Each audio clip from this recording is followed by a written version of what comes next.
13 বছরের কিশোরীর 7 মাসের সন্তান টিকটক থেকে আদালত পর্যন্ত করালো যে ঘটনা। যে বয়সে হাতে থাকার কথা ছিল পাঠ্য বই আর রঙিন স্বপ্ন, যে বয়সে সহপাঠীদের সাথে হেসে খেলে শৈশব পার করার কথা, সেই 13 বছর বয়সী এক কিশোরীর কোলে চেপে বসেছে মাতৃত্বের কঠিন বাস্তবতার এক বিশাল বোঝা। টিকটকে ছদ্মবেশী সামাজিক যোগাযোগ মাধ্যমের আলো ঝলমলের দুনিয়া থেকে শুরু হয়ে এই গল্পটা শেষ পর্যন্ত এসে ঠেকেছে আদালতের শীতল কাঠগড়ায়। ঢাকার হাজারীবাগের 13 বছরের এক কিশোরী ও তার 7 মাসের নিষ্পাপ শিশুর এই হৃদয় বিদারক ঘটনা আজ নাড়া দিয়ে গেছে পুরো দেশের বিবেককে।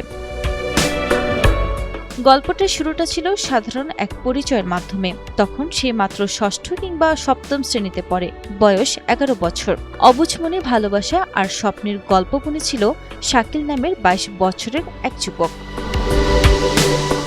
কেউ আমাদের মেনে নেবে না, মিথ্যা এই ভয়ে ফুসলিয়ে প্রলোভন দেখিয়ে ঘর থেকে বের করে আনা হয় কিশোরীকে। এরপর কাজীর ভুয়া ঘরোয়া নাটক আর নোটারির কাগজের মিথ্যা আশ্বাস।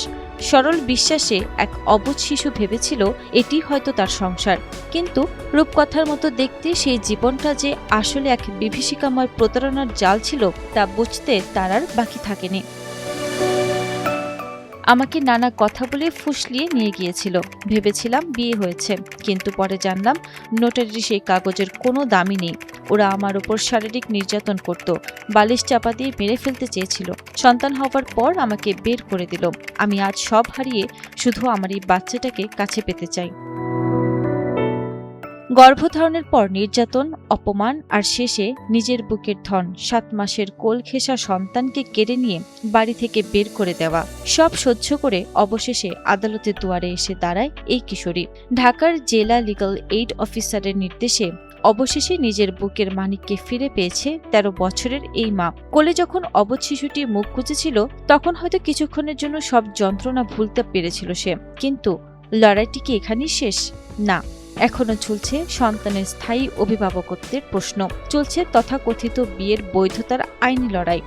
দেশের আইন পরিষ্কার, 16 বছরের কম বয়সী শিশুর সম্মতি থাকলেও তার সাথে শারীরিক সম্পর্ক স্থাপন করা আইনত চরম অপরাধ বা ধর্ষণ।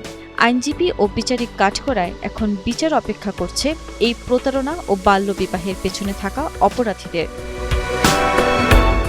সন্তানকে কোলে পেয়ে কিশোরী মা আজ হয়তো এক চিলতে হাসি হেসেছে, কিন্তু এই সমাজ আর আমাদের আইনি ব্যবস্থার কাছে রেখে গেছে অনেকগুলো পোড়া ওঠা প্রশ্ন। ডিজিটাল দুনিয়ার এই ফাঁদে পড়ে আর কত শৈশব অকালে ঝরে যাবে, আর কত অবুঝ মেয়ে এভাবে প্রতারিত হয়ে বয়সের আগেই মাতৃত্বের বোঝা বইবে। এই কিশোরী আজ বিচার চায় তার সন্তানের অধিকার আর এক টুকরো নিরাপদ ভবিষ্যৎ।